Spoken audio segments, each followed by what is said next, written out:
बस ऑटो चलावन मगर थ्रू हुई ऑटो चलावन मगर दोनों पीछे काम गर्मी की वजह से काम बहुत कम है। इस साल तो ज़्यादा गर्मी मैंने देखा है। इस साल ये 30 सालों में इस साल ज़्यादा गर्मी है, बहुत ज़्यादा गर्मी है। मैं वेस्ट चंपारण बिहार से हूँ। मैं श्रीनगर में 4 साल से रहता हूँ। सर यहाँ पे काम इस टाइम गर्मियों की वजह से थोड़ा स्लो हो गया है। अभी 6 दिन से बारिश चालू हो गया था, फिर बीच में धूप चालू हो गया है। इसके वजह से यहाँ पर गर्मी बहुत ज़्यादा लग रहा है। यहाँ के जितनी भी पब्लिक है, जो श्रीनगर में बहुत सारे यहाँ पर पब्लिक जमा होते थे, मार्केटिंग शॉपिंग करते थे। अभी के तौर पे गर्मी की वजह से घर से बाहर नहीं निकल रहे हैं। मैं बरेली से आया हूँ, यूपी से, और अभी 4-5 दिन हुए इधर आए हुए। तो इधर अच्छा है, मस्त है। इधर गर्मी, उधर यूपी में बहुत गर्मी, इधर ठंडा मौसम है, बहुत अच्छा है। इधर क्लाइमेट अच्छा है, बहुत बढ़िया है।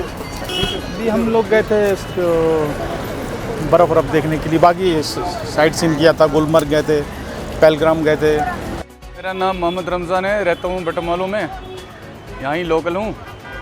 तो वैसे माशाल्लाह यहाँ पे मौसम बिल्कुल ठीक है। तो जब 35 से ऊपर जाता है डिग्री बारिश होती है, मौसम एक चेंज होता है।